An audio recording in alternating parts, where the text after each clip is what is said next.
agora, o rodeio muda de cena. Está no ar. Está no ar. Território de Peão. Apresentação Marlboro.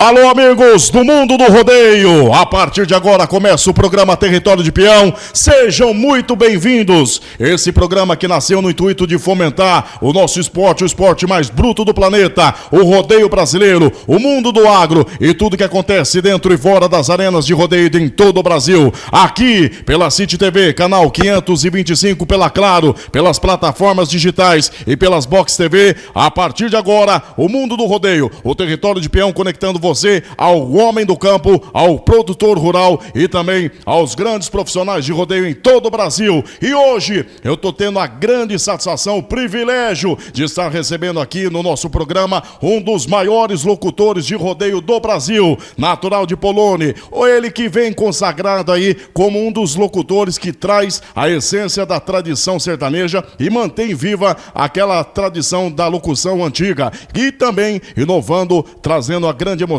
nas grandes festas do Peão de Boiadeiro e pelos rodeio shows por onde ele passa. Meu grande parceiro, Leandro Sato. Tudo bem, Leandro? Salve, salve, Marlboro, Território de Peão. Que bom estar aqui com você. É uma grande satisfação a gente sempre poder falar com quem é do ramo, com quem divulga as riquezas e as belezas do agro do Brasil. E o rodeio é uma delas, né? É um esporte que cresce a cada ano que passa, ganha a tradição, o respeito de grandes marcas nacionais do Brasil. E que bom estar aqui hoje para a gente bater um papo sobre esse evento. Sou fã demais, eu quero falar para você da satisfação de ter você aqui no nosso Território de Peão, porque, como você diz, tá no boi, tá na corda, e o Leandro Sato tá no Território de Peão. Quero que você conte um pouquinho do começo da sua carreira. Começou em 89, é isso? É 88. 88. 88 eu estava fazendo colégio técnico agropecuário de Monte Aprazível, que na época era o segundo melhor colégio do Brasil, o Nesp de Jaboticabal, a quem eu quero reverenciar muito o professor Tenório, que foi o grande defensor do bons tratos animais, não é? Pela Unesp de Jaboticabal. 88 eu fiz o colégio técnico agrícola em Monte Aprazível. De 88 a 90 eu treinei com as companhias de rodeio. Uhum. Que era a companhia das Puxarelli de José Bonifácio, tinha Zé Oscar, Silvio Meneghello e grandes companhias. Paulo Emílio estava entrando na época. Então a companhia tinha tudo, tinha o narrador, tinha o peão, tinha o touro, tinha o cavalo, ele levava o rodeio completo. Então eu fiz um estudo também, eu fui universitário do rodeio de 88 a 90. Em 91 me formei no colégio agrícola, comecei a trabalhar com a companhia Paulo Emílio pelo Brasil nos grandes eventos. Uhum. Ficamos 3 anos lá com o Paulo Emílio e depois eu segui carreira solo até um tempo, aí eu segui a carreira solo. E passando por grandes rodeios do Brasil aí, todos os estados que existem a festa do peão. Tive 2 filhos, um casamento e nesse período eu me afastei do cenário nacional. Eu fiquei mais nos rodeios regionais, morando em Itajá, em Goiás, que eu quero mandar um grande abraço para o nosso querido Itajá, em Goiás, ali do lado de Paranaíba, Cacilândia, Lagoa Santa. E os meus filhos cresceram, eu resolvi voltar para o cenário nacional com 2 projetos grandes, né? O primeiro projeto é o Coração Cutiano. Coração Cutiano. É um projeto que a gente tem com todos os tropeiros e todo o segmento do cutiano nacional, para que se iguale 70 anos esse ano foi 70 anos de Barretos, Barretão 70. Uhum.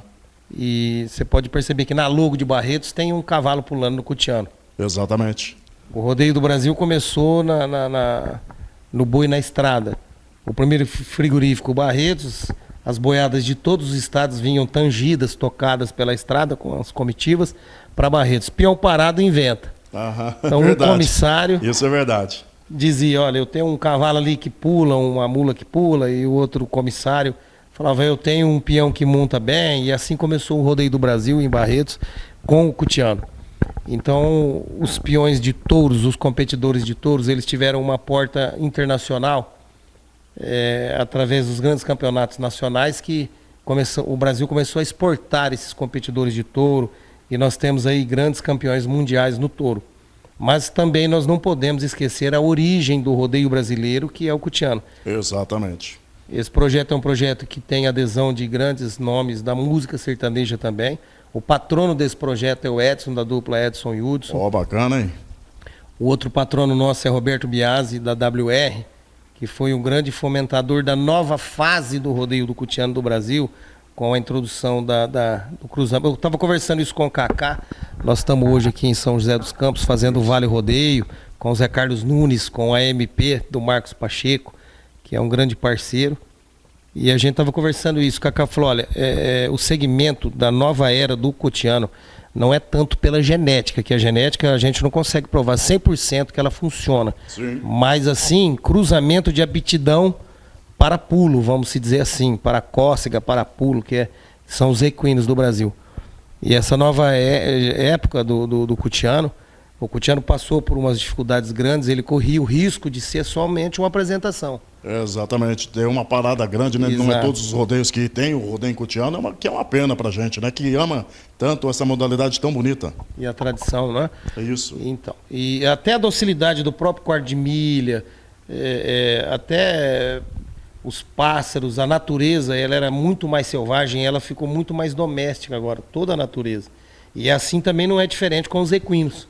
Então o que acontece? É esse cruzamento de avós, bisavós, filhos, netos de animais de pulo, né, que tem essa aptidão, trouxe de volta a essência do Cutiano. A tropa hoje é forte, é saudável, graças ao Roberto Biasi, que conseguiu incentivar os outros tropeiros do Brasil a praticarem esse cruzamento da genética. E é uma nova era do Cutiano. É o primeiro projeto que me trouxe de volta ao cenário do rodeio. E o segundo projeto é um projeto infantil, educativo, educacional. Né? Nós temos 15 músicas infantis, cada música tem uma história, cada história conta a beleza do agro, do passado e do presente. Da enxada ao maquinário de 5 milhões de reais. Olha aí, é um bacana. Projeto educativo que fala sobre, para você ter só uma ideia, eu vou dar uma palhinha de uma música que chama Ser Peão. Para ser peão precisa educação, ter grande fé e paz no coração. Acordo bem cedo, agradeço ao Pai do Céu, escovo os dentes, coloco o meu chapéu, para tomar o leite da vaquinha molhadinha, colher os ovos quentinhos da galinha, regar a horta, legumes bem fresquinhos, cuidar da criação sempre com muito carinho, zelar da natureza é nossa obrigação, pois é por causa dela que bate o coração. Ei, coisa linda! Vamos plantar a semente com carinho e harmonia, para que ela vire uma árvore de sombra e alegria. Vamos, vamos, garotada, com muita paciência, sentimento sertanejo, fazer a diferença. Coisa maravilhosa, Leandro. Bem educativo. Não é à toa que você é um dos maiores comunicadores desse país e, com certeza, esse projeto aí tem a valorização da família e das crianças, né? Muito importante. O tema é um senhor que ele existiu no passado, foi comissário de boiada, tocou boi na estrada, levou boi para Barretos, Sim. da minha terra natal, Polônia, que é o seu João, o João Estradão, a gente chamava ele lá. Ele tocador de berrante, ponteiro de boiada. É um senhor passando as crianças de 9, 10 anos, crianças de todas as idades, porque a criança vai assistir, o pai vai gostar e o avô também, que vai lembrar do passado. Então é uma transição, né, da enxada ao maquinário de 5 milhões, o progresso de toda a cadeia produtiva do agro, para que a criança das capitais não confundam e pensem que a melancia nasceu no pé de manga. É mais ou menos isso. Exatamente, perfeito. Cuidar das nossas águas, do não ao assoreamento, a preservação da floresta, a preservação da cultura. É um mix muito bonito e esse projeto se chama Brutinhos do Agro. Brutinhos do Agro. Brutinhos do Agro. E com isso você consegue empunhar e manter viva a tradição, né? Não deixar a bandeira cair. É uma bandeira que você está levantando aí, né? Sim, foram os dois tópicos que fizeram a equipe Leandro Sato voltar, conduzida pelo Mamute, a quem agradeço muito, a nossa equipe hoje, o Vinícius. Grande incentivador para sua volta? Sim, sim. Tem muita relação no meio e nós unimos todos esses projetos num projeto só e tem dado muito certo e estamos tocando aí.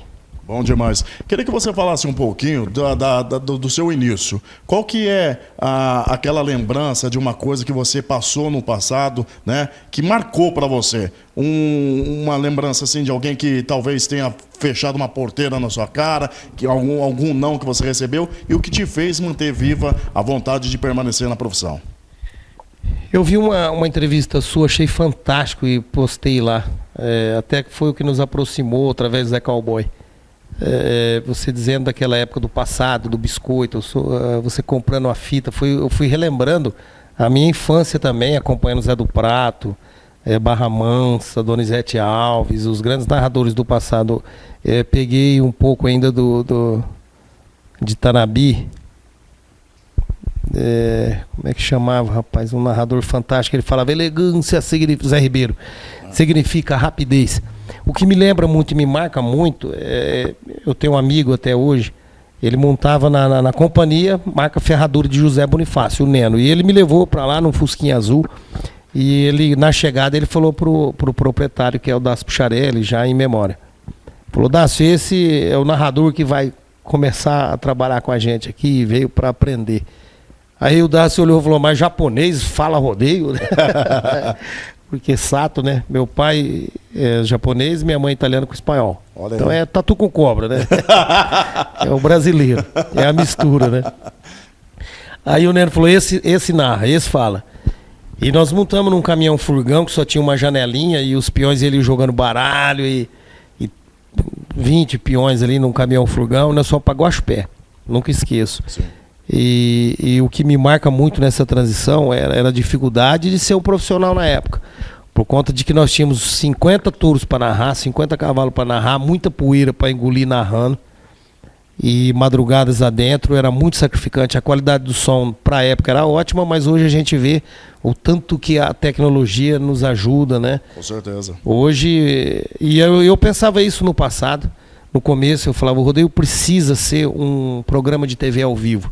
E hoje o Brasil conseguiu implantar isso, que hoje o rodeio ele é um programa de TV ao vivo, então tem muita tecnologia, muita luz, muita ação, muita variedade dentro da arena de ações que fazem toda a força do agro nacional na grande festa, que é a festa do peão boiadeiro, que é o glamour do setor do agro. Então o que me marcou muito no começo foi isso. Por conta do Dácio ter falado, né? O japonês narra, o rodeio falou: esse narra. Então são desafios que o rodeio é um esporte de todas as nações. Depois nós tivemos Suzuki, campeão de Barretos, um japonês. Enfim, o que eu acho bacana do rodeio é isso. No rodeio tem todos os credos, todas as raças, todas as torcidas estão ali na festa do agro. Ela é imensurável, a imensidão. É infinito todos os setores que se congratulam dentro de uma festa de rodeio, dentro da festa do agro brasileiro. Então o que marcou foi a dificuldade, como todos, né? E era muito sofrido. Hoje está muito fácil. Hoje a tecnologia ajuda muito. Hoje um cowboy faz uma boa montada, um competidor chamado peão na nossa época. Ele coloca numa filmagem na rede social e ele fica famoso ali em 5 segundos, 8 segundos, né? E para começar na época, não. Para começar na época tinha que ficar uns 2, 3, 4 anos ali provando que era um bom profissional. Então era uma carreira dos dinossauros mesmo. Mas o divisor de águas, na sua opinião, na sua releitura, foi a partir do CD Bailão de Peão? Ah, tá. Exato. Depois, o divisor de águas foi o que eu acredito. Eu tive muita sorte. Eu comecei muito novo e fiz sucesso muito novo, né? E agradeço muito ao Paulo Emílio, que já me colocou nos grandes eventos nacionais. Sim. Eu com 17 anos, sem carteira de motorista, eu já estava narrando Colorado, Nova Granada. Eram grandes rodeios nacionais. Então foi eu aprendi muito ali com o Paulo Emílio, seu Walter Marques, pai dele, Dona Marta, mãe dele, que até me ensinava a falar inglês. Precisa aprender outras línguas. A cabeça do Paulo sempre foi 10, 20 anos na frente de uma pessoa comum. Ele era diferente dos comuns, que nem diz a palavra da moda hoje. Uhum. E nesses rodeios grandes, nessas missões grandes, eu estava em Adamantina, Em 96 narrava o Asa e eu. O Asa nós devemos muito a ele, depois eu quero falar um pouco disso, das contribuições que nós fizemos para o esporte. Perfeito. A gente estava na arena de Adamantina. Aí o Henrique Prato falou, você precisa estar narrando Barretos. Né? Eu falei, eu preciso do convite. Ele falou, não, já vai. Era na outra semana Barretos. Aí fui para Barretos, dali me firmei nos grandes eventos. E o Chitão, na época, toda a família Lima, eu agradeço muito, teve essa ideia. Porque o primeiro disco era pro Asa Branca ter feito, com a Poligram do Rio de Janeiro, que gravava Michael Jackson, Roberto Carlos. E não deu certo isso. O Paulo Gomes trouxe a opção do Marco Brasil, que estava começando a narrar os rodeios universitários. Sim. E o Marco gravou o Bailão do Peão com a Poligram, numa gravadora do calibre que gravava Roberto Carlos e Michael Jackson. De cima, né? Exatamente. Quando o Marco fez esse disco, em 96 ele gravou, daí 3 meses o disco do Marco vendeu milhões de cópias, foi um estouro. O Bailão do Peão com o Marco Brasil, que foi um estouro no disco. Sim. Então, para fazer o segundo, era uma responsabilidade grande da gravadora. Foi onde o Chitão teve a ideia de ter o narrador mais velho, que era o Barra Mansa, o mais jovem, que era Leandro Sato, e uma diferente, que era uma mulher narrando, que era a Mara Magalhães. Exato. E esse CD foi um divisor de águas para a gente se aproximar das capitais, dos rodeios de capitais. Nós saímos um pouco do interior, dos rodeios do interior, para ir para as capitais, né? Que o rodeio também nos anos 90 ganhou as capitais do Brasil.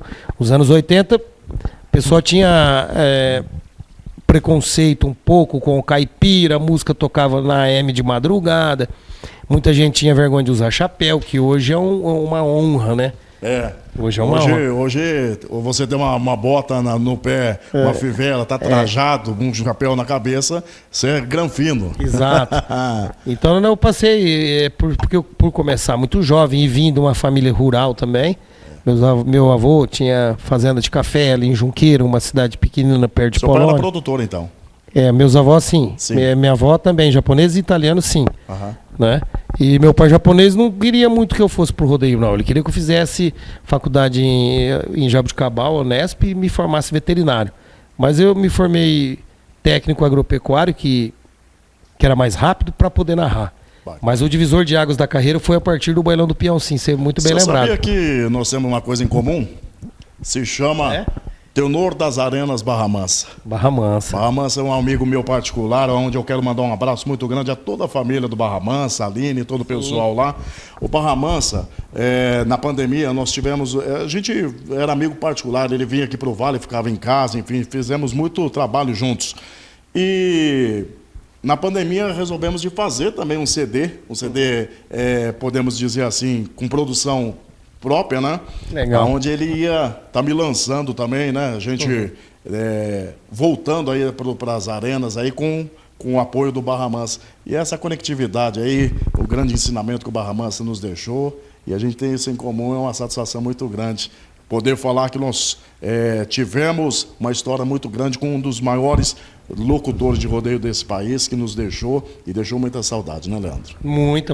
O Barra, o eterno tenor das arenas, a voz do Barra era uma voz de tenor, uma voz que tinha um agudo de sino, né? Com aquele grave macio. Quando eu tinha programa de rádio, as pessoas às vezes pensavam assim, eu nunca imitei ninguém, mas a gente se inspira. Acredito que assim você também tenha se inspirado em Zé do Prato, Asa Branca, que nós vamos comentar aqui, mas as pessoas às vezes ligavam lá e falavam assim, nossa, você é parente do Barra, você não sei o quê, porque a gente também tem aquele jeitão, né? Sou mensageiro da alegria, portador da esperança. Alô, meu povo, aqui quem fala é o Barra Mansa, pessoal. Maravilhoso, emociona. É o grande tenor. Queria que você falasse um pouquinho, né, da sua experiência, de tudo que você trouxe de ensinamento, né? Acredito que tenha se inspirado também no Zé do Prato. E fala um pouquinho da sua história com um grande Asa Branca. Sim. Eu, jovem, em 89, né? A marca Estrela foi para Polônia, fazer o rodeio de Polônia, e o Zé foi narrar, e já tinha o Jorge Moisés saindo do rodeio cutiano para ser o narrador da marca Estrela.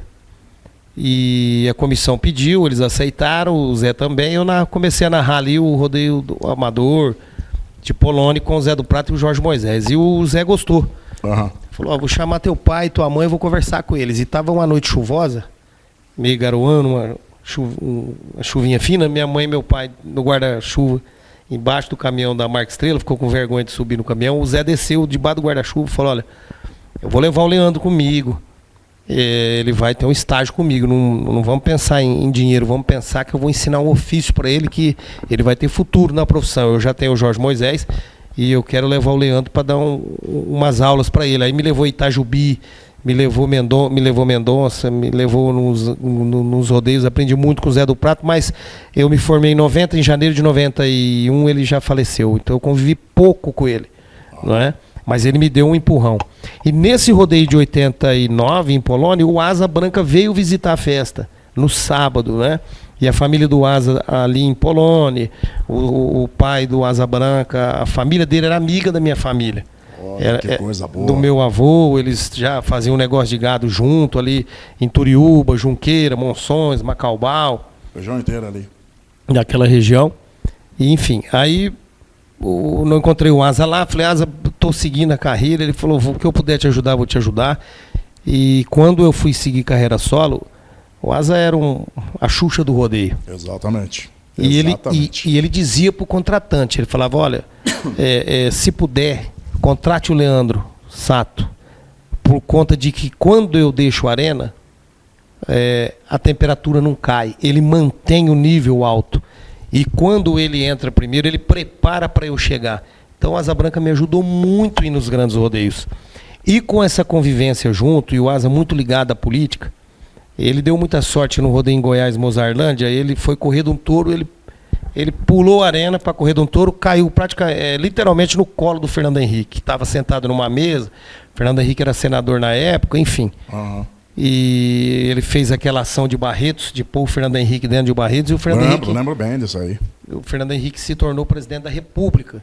Né? Na posse nós fomos, o tsunami do Valtim Biasi tocou o berrante pro Fernando Henrique subir a rampa de Brasília e disse ao grupo, falou, vamos arrumar o rodeio do Brasil, o que vocês querem fazer para o rodeio? E nós construímos juntos a Lei 10.220, que é a lei que profissionalizou o competidor. O Paulo Krimber foi o primeiro a ser registrado pela 10.220, a Associação Protetora dos Animais, e as pessoas contra isso queriam muito, estava muito forte na época, com a Rita Lee encabeçando isso, para terminar com o rodeio. E aí quando entrou a força do professor Tenório e o conhecimento dele, a força na maneira de defender na realidade, né?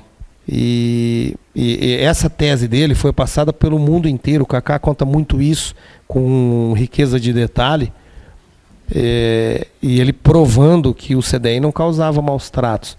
Foi onde nós conseguimos fazer a Lei 10.220.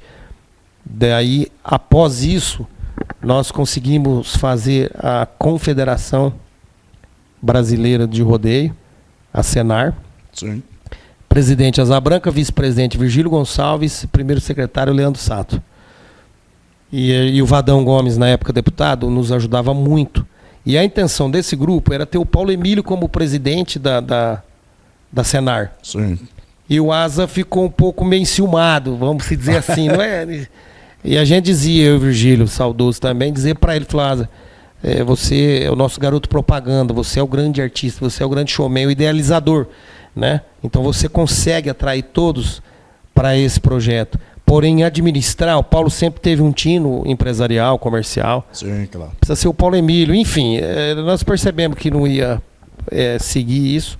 O que nós fizemos? Em São Paulo, numa reunião na Vento Aragano, uma churrascaria, eu consegui levar o Asa Branca, levar o Virgílio e passar para o Roberto Vidal, o empresário da época, que tinha um segmento empresarial na área da comunicação através de revistas.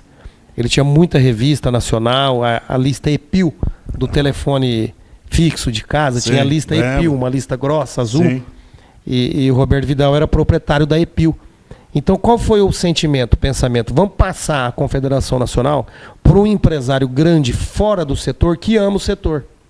Porque os próprios profissionais naquela época já essa visão, né? Estão trombando um pouco na vaidade, né? Vamos dizer assim, e o Vadão concordou com isso. E eu tinha certeza absoluta naquela noite que a confederação iria perto de Barretos, através do seu Vidal, que Deus o tenha também. Sim. E realmente o Vidal foi para perto de Barretos e implantou a Senar. Mas a Senar foi construção de Asa Branca, Virgílio Gonçalves e Leandro Sato. Isso em ata, tem em ata, tudo certinho em documento. Então essas contribuições para o rodeio, eu tenho muito orgulho de ter participado disso. O Zé Wilson na época também nos ajudou muito. Eu era meio que o porta-voz do rodeio do touro e do rodeio de cavalo. A gente usava muito lazer do futebol numa chácara em Jaci, do Elcio e o Delcio. Os empresários de sucesso estão no ramo até hoje, o Moveleiro, com a fábrica de móveis. A gente fazia um racha de futebol, juntava o pessoal do rodeio e fazia um churrasquinho ali e a gente conversava, trocava muita ideia de como podia melhorar e transformar o rodeio em um esporte. E eu era meio que o porta-voz dessa turma e assim nós conseguimos progredir nesse setor. O Zé Wilson também nos ajudou muito com reuniões no próprio rodeio de Barretos em 97 para sindicalizar a classe, nós procuramos fazer isso. Nós começamos do telhado para o piso. Né, a Confederação Nacional de Rodeio. Contrário. Exato. Por quê? Falei, vamos segurar o telhado, porque depois a gente entra organizando todos os campeonatos estaduais, Paulista, Goiano, Mineiro, e a grande final do Campeonato Brasileiro seria Barretos.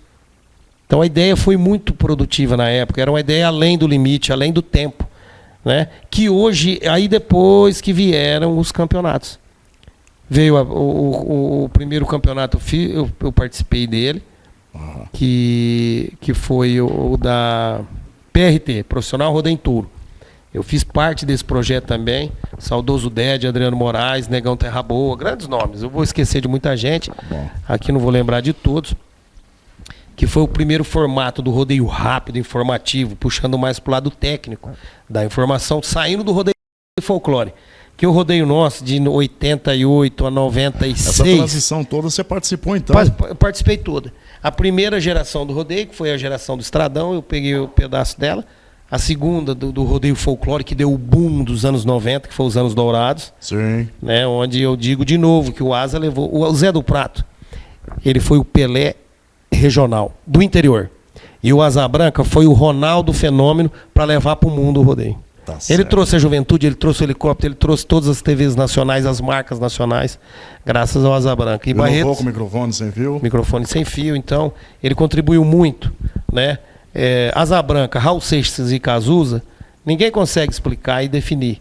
Esses grandes mestres são cometas que passam pela Terra e não tem como explicar. Ah, mas fez isso, fez aquilo.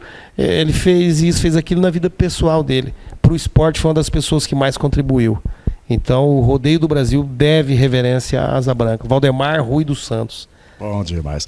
E hoje tem aqui no território de Peão um dos pilares aí para o sucesso do que é o rodeio hoje, né? De toda essa transição, de nós sairmos da festa do peão de boiadeiro e toda essa transição para o rodeio show que é hoje. Ter você aqui é um motivo de muita alegria, de muita satisfação. Eu vou chamar um breve intervalo comercial, daqui a pouquinho a gente volta com o Mamute. Só quero que você encerre falando da importância que é ter um programa como esse, o Território de Peão, para o nosso mundo do rodeio. Sem dúvida alguma. Essa trajetória dos anos 80 e dos anos 90, existiam informações respingadas do evento. Hoje não. Hoje é muito importante ter um canal que fale exclusivo sobre o segmento amplo que é o agro. Então você está de parabéns, o caminho é esse. Nós precisamos da sua comunicação aqui na região do Vale do Paraíba, por conta de que o agro é nacional. Então ele precisa, em todo norte, sul, leste, oeste, nós precisamos de ter uma âncora como você para levar, para trazer as informações de todo o setor do agro. Porque o agro ele é pujante, ele está na roupa, ele está no sapato, ele está na mesa, ele está no coração, ele está na mesa do médico, enfim. E você é o nosso porta-voz aqui da região do Vale, com esse programa seu, para trazer os empresários, para trazer... todo o segmento do agro. E onde é o glamour? O glamour são nas festas de rodeio, são nas festas do musical, que tudo isso se incorpora. Então, é de extrema importância nós termos um programa raiz como o seu, que fomente o agro nacional. Território de Peão é o agro do Vale. É o Agro do Vale, com o Marlboro. Leandro, nesse momento eu quero te agradecer mais uma vez aqui por você estar aqui com a gente. E eu trouxe um brinde para você, que é do nosso patrocinador oficial, a Toro Louco. Tem um kit aqui da Toro Louco. Já quero mandar um abraço muito grande ao Queco. O Toro Louco é o Energy Juice, é a energia do rodeio. Se você quer mais energia no seu rodeio, então toma. Tem um kit maravilhoso aí para você. Mais uma vez agradecendo a Fran, todo o pessoal da Toro Louco que nos acompanha nos rodeios do Brasil. Tá bom, meu irmão? Obrigado, Marlboro. Satisfação estar aqui, grande prazer. E a Toro Louco também, muito obrigado pelo presente.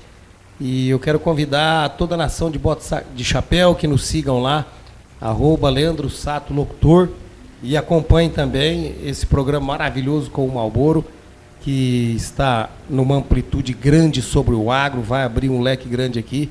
Será o grande programa de informação a todos do agro. Parabéns a você, Marlboro, muito bom estar aqui. Bom demais. Eu quero que a gente termine aqui agora com o nome que você também patenteou aqui, que você também cravou uma grande ideia do Leandro Sato. Já deixo aqui de antemão o Território de Peão, que agora também é... Agro do Vale. Bom demais, Leandro Sato aqui na City TV, canal 525. Segue o homem lá, porque a gente aqui conseguiu pegar um pouquinho da história desse grande locutor, saber um pouquinho dele, saber um pouquinho do Mamute, mas toda a agenda de shows, toda a agenda de rodeio e um pouquinho mais você acompanha lá nas plataformas digitais do Leandro Sato. Valeu, meu irmão. Valeu, com Deus aí.